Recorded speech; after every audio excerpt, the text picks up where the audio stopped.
पहाड़ों के बीच बसे एक छोटे से कस्बे में बिजली के खंभे दिन में 3-3 बार गिर जाते थे। लोग मोमबत्तियों से काम चलाते, दुकानें जल्दी बंद हो जाती और रात होते ही पूरा कस्बा अंधेरे में डूब जाता। कस्बे के आखिरी सिरे पर, जहां पक्की सड़क खत्म होती और जंगल शुरू होती, एक पुराना ट्रांसफार्मर स्टेशन खड़ा था। सालों से बंद पड़ा, गेट पर जंग, खिड़कियों में दरारें और चारों तरफ झाड़ियां। उसके पीछे ही थी एक छोटी सी झोंपड़ी। यहीं रहता था 14 साल का आकाश। लोग उसे नाम से कम और पहचान से ज्यादा जानते थे, बिजली वाला। मजे की बात यह थी कि उसके घर में खुद बिजली नहीं थी, लेकिन बिजली की समझ थी। जो चीजें लोग कचरे में फेंक देते, जले हुए बल्ब, टूटी ट्यूब लाइट, खराब पंखे, उड़े हुए फ्यूज, वही आकाश का खजाना थीं। वह उन्हें उठाता, खोलता, जोड़ता और अक्सर उन्हें फिर से ठीक कर देता। उसकी दुकान नहीं थी, औजारों की कोई बड़ी पेटी नहीं थी, बस एक पुराना पेचकस, थोड़ा सा जंग लगा प्लास और सबसे जरूरी, उसकी उंगलियां। जैसे ही वह किसी तार को छूता, उसे पता चल जाता कि गड़बड़ कहां है। घर की हालत आसान नहीं थी। मां हमेशा बीमार रहती, खांसी ऐसी कि रात में चैन से सो भी नहीं पाती। दवाइयां महंगी, अस्पताल दूर और पैसे कम। आकाश हर सुबह कबाड़ बीनता, थोड़ा बहुत बेचता और जो पैसे मिलते उनसे दूध और रोटी ले आता। लेकिन उसकी दुनिया का असली सुकून शाम को मिलता। वह पुराने ट्रांसफार्मर स्टेशन के पास पड़ी जंग लगी बेंच पर बैठ जाता और आसमान को देखने लगता। तारों से भरा आसमान उसे किसी बड़े सर्किट बोर्ड जैसा लगता। वह सोचता, अगर इस कस्बे में हमेशा बिजली होती तो? मां अंधेरे में खांसती नहीं, बच्चे रात में पढ़ पाते, अस्पताल की मशीनें बिना रुके चलती। फिर खुद से पूछता, क्या अंधेरा हमारी किस्मत है या कोई इसे ठीक भी कर सकता है? एक दिन कबाड़ बीनते हुए उसे कुछ अलग सा मिला। मिट्टी में आधा दबा हुआ एक भारी धातु का बक्सा, ऊपर से जला हुआ जैसे आग की लपटों से गुजरा हो, लेकिन अंदर से धीमी सी आवाज आ रही थी, टन टन टन। आकाश का दिल तेज धड़कने लगा। उसने बक्सा खोला। अंदर तारों का जाल था, कुछ छोटे बल्ब और एक छोटी डिजिटल स्क्रीन। उस पर अंग्रेजी में कुछ लिखा था, power grid module, handle with care. Akash अंग्रेजी नहीं जानता था, लेकिन मशीनों की भाषा उसे आती थी। उसने ध्यान से देखा, यह तार कटा है, यह वाला जल गया है और यह चिप डीली है। वह बुदबुदाया, यह तो किसी बड़ी मशीन का दिमाग है, कंट्रोल बॉक्स। वह बक्से को झोले में डालकर घर ले आया।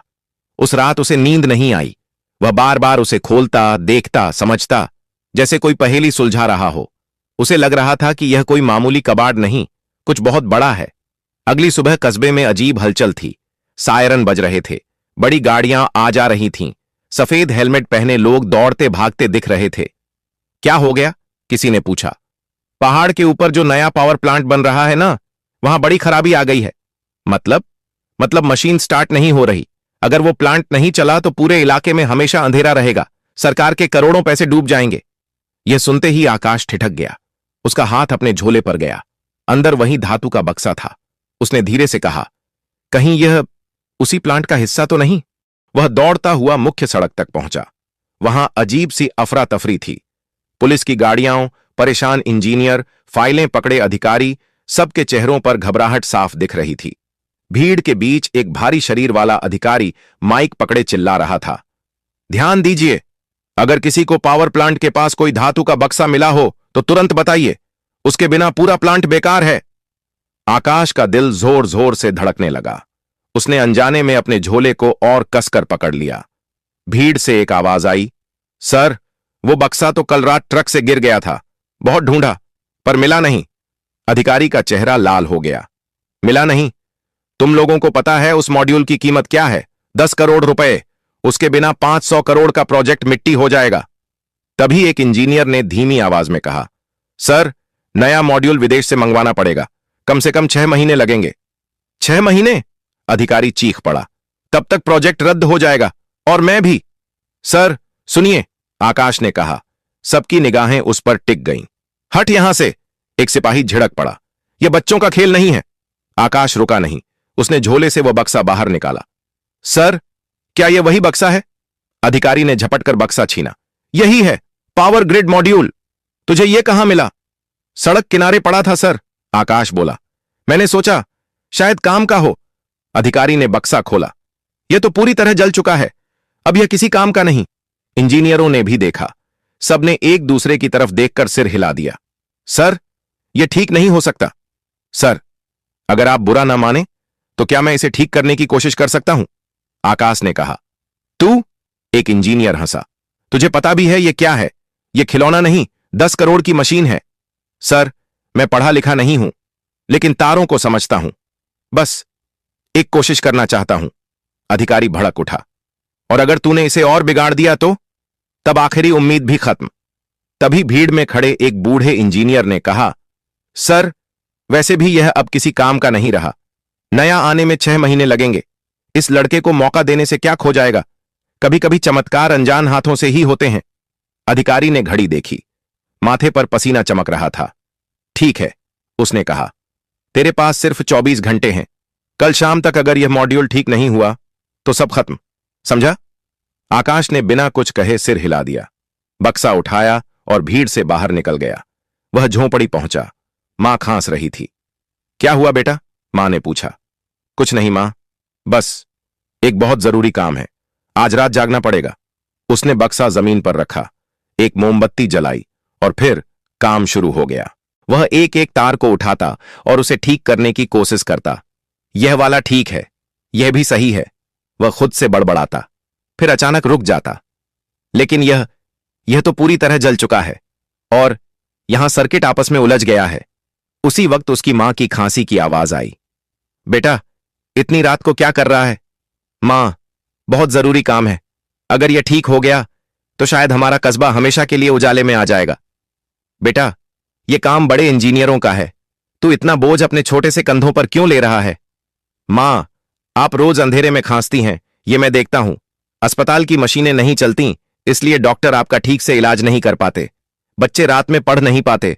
दुकानदारों का धंधा ठप रहता है। अगर यह मशीन चल गई तो सिर्फ बिजली नहीं आएगी, नई जिंदगी लौट आएगी। मां की आंखें भर आईं। उसने आकाश के सिर पर हाथ रखा। भगवान तुझे हिम्मत दे बेटा। आकाश फिर से काम में जुट गया। घंटे बीतते गए। मोमबत्ती छोटी होती चली गई, पर उसकी लगन कम नहीं हुई। उसने पुराने तारों से नए जोड़ बनाए, जले हुए हिस्सों को काटकर अलग किया, एक एक कनेक्शन को जोड़ा। रात के 3 बज चुके थे।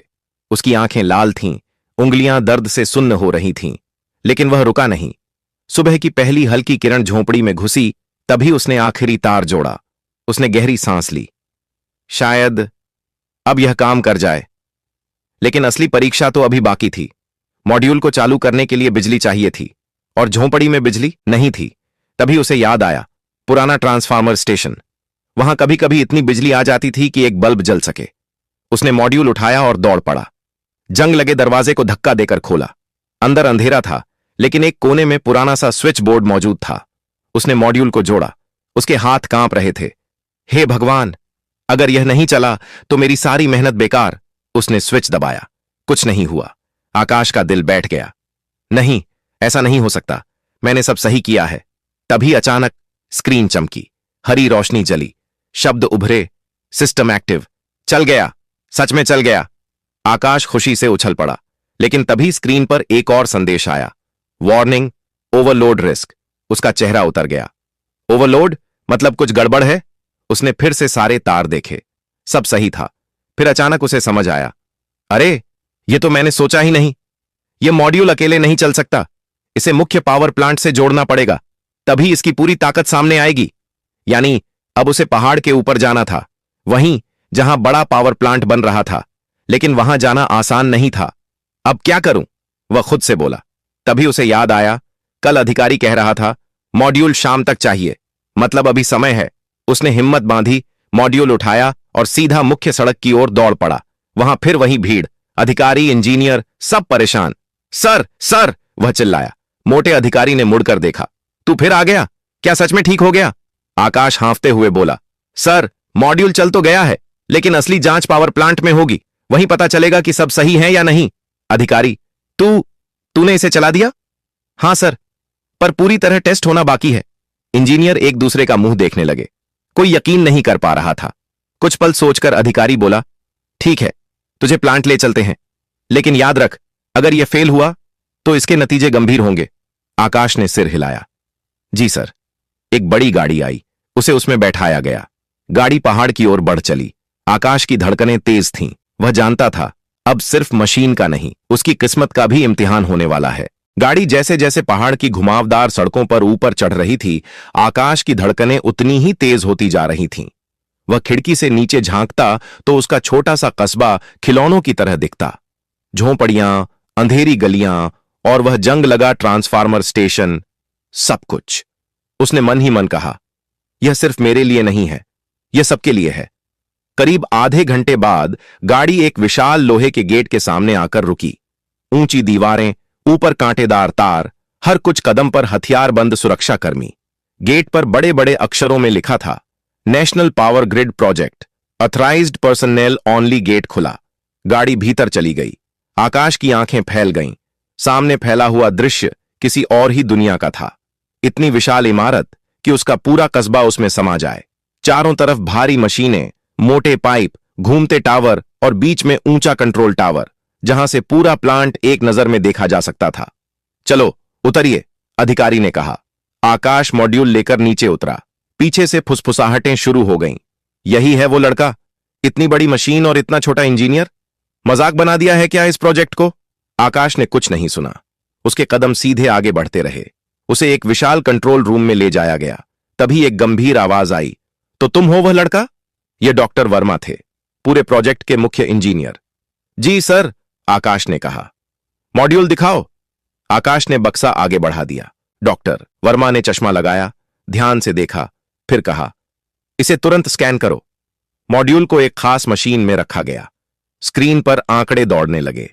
कुछ देर बाद एक तकनीशियन लगभग चौंकते हुए बोला, सर, यह तो सच में ठीक है। क्या? डॉक्टर वर्मा ने पूछा।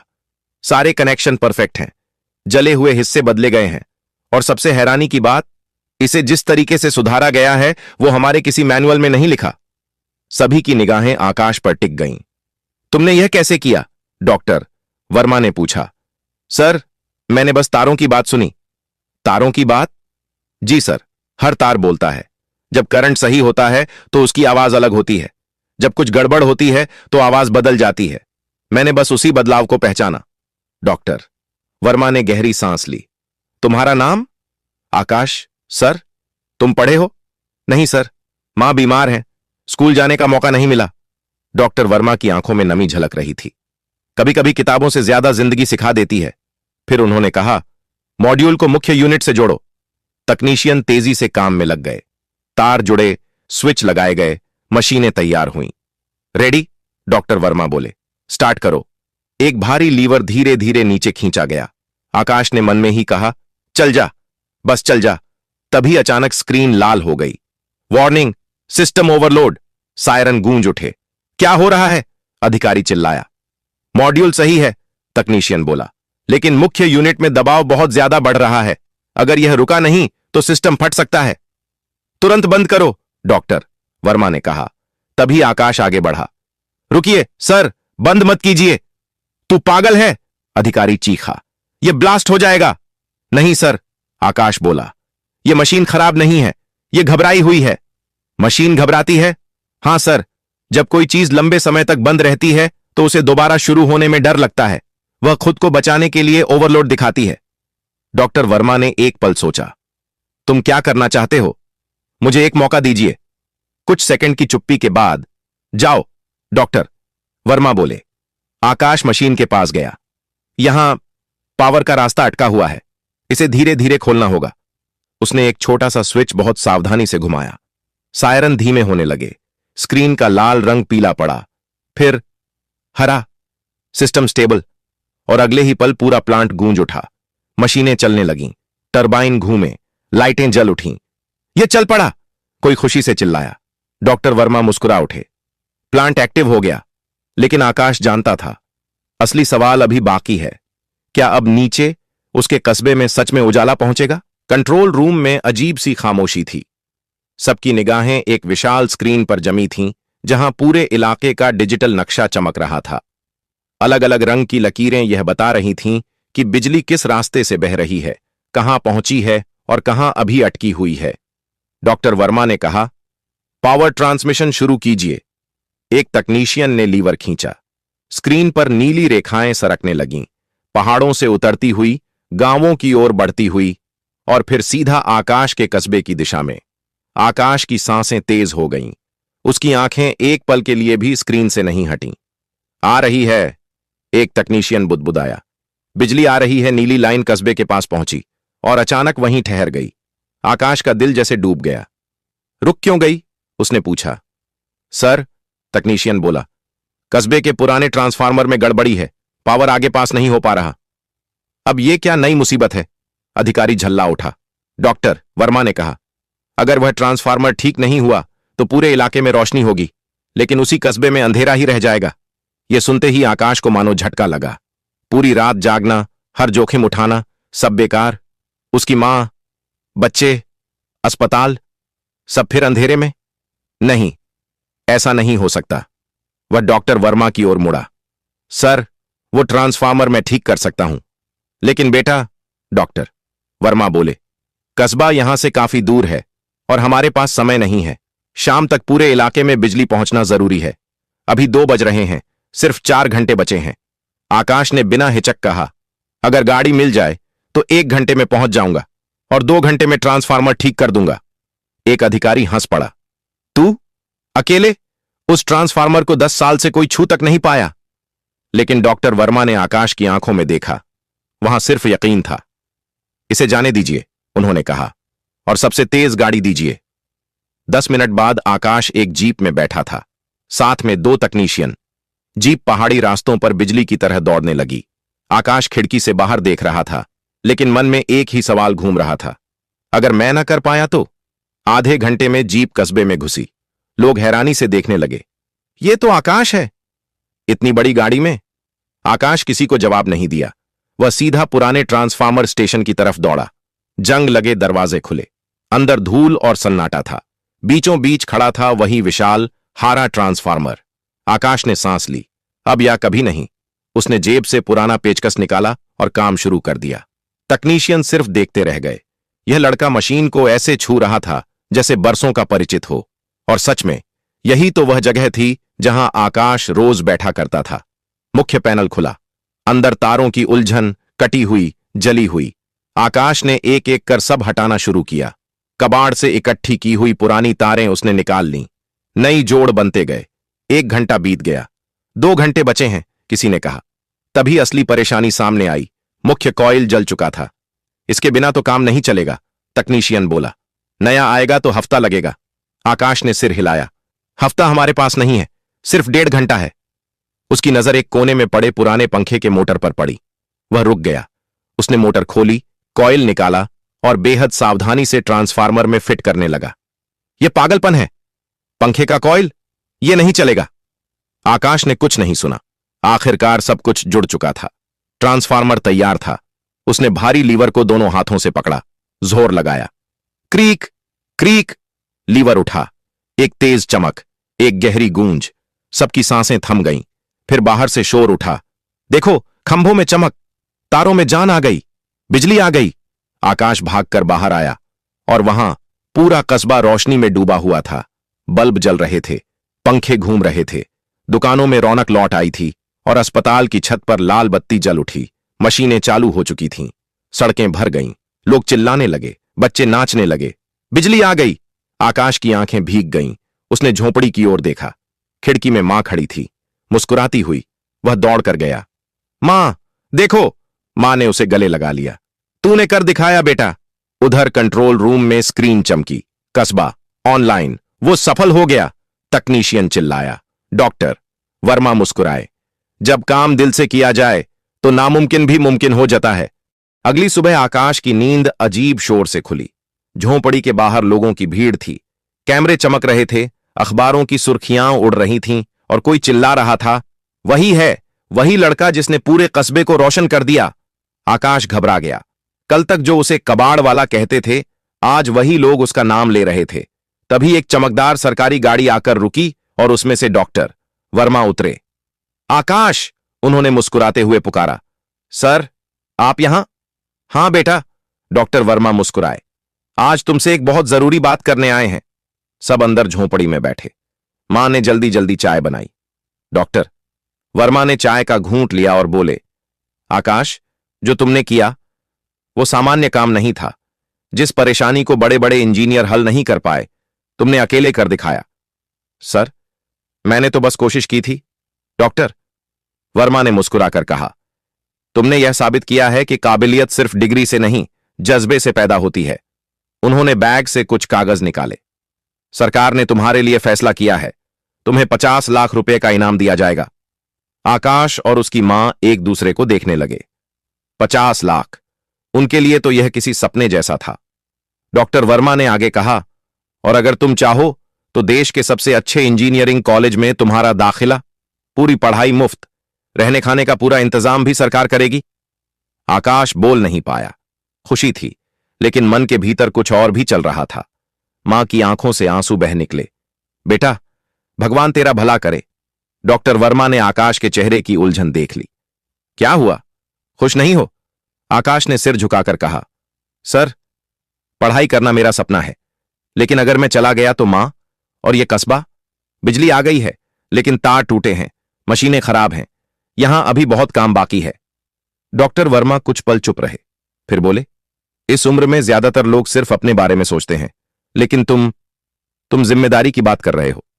उन्होंने थोड़ा सोचकर कहा, तो सुनो, तुम्हारी मां के इलाज और देखभाल की पूरी जिम्मेदारी सरकार लेगी, और इसी कस्बे में एक ट्रेनिंग सेंटर बनाया जाएगा जहां तुम जैसे बच्चों को बिजली, मशीनें और तकनीक सिखाई जाएगी, और उस सेंटर के मुख्य प्रशिक्षक तुम होगे। आकाश की आंखें चमक उठीं। सच में सर? हां, डॉक्टर वर्मा बोले, तुम यहां रहकर भी पढ़ोगे, सीखोगे और दूसरों को सिखाओगे, अपने गांव के साथ आगे बढ़ोगे। आकाश ने मां की तरफ देखा। मां मुस्कुराईं। आकाश ने झुककर डॉक्टर वर्मा के पैर छुए। धन्यवाद सर, आपने मेरी जिंदगी बदल दी। 6 महीने बाद कस्बे के बीचों बीच एक नया भवन खड़ा था। बाहर बोर्ड लगा था, आकाश इलेक्ट्रिकल ट्रेनिंग सेंटर। अंदर 30 से 40 बच्चे बैठे थे। किसी के हाथ में तार था, किसी के पास औजार। आंखों में उत्सुकता थी और सपने। सामने खड़ा था आकाश। बच्चों, वह समझा रहा था, यह तार सिर्फ तार नहीं है, यह रोशनी का रास्ता है। अगर इसे समझ लिया तो तुम सिर्फ बल्ब नहीं जलाओगे, जिंदगियां रोशन करोगे। एक छोटी बच्ची ने सवाल किया, सर, क्या हम भी आपकी तरह कुछ बड़ा कर सकते हैं? आकाश मुस्कुराया, जरूर। याद रखना, डिग्री से ज्यादा जरूरी होता है इरादा। अगर दिल में दूसरों के लिए कुछ करने की चाह हो तो कोई अंधेरा ज्यादा देर टिक नहीं सकता।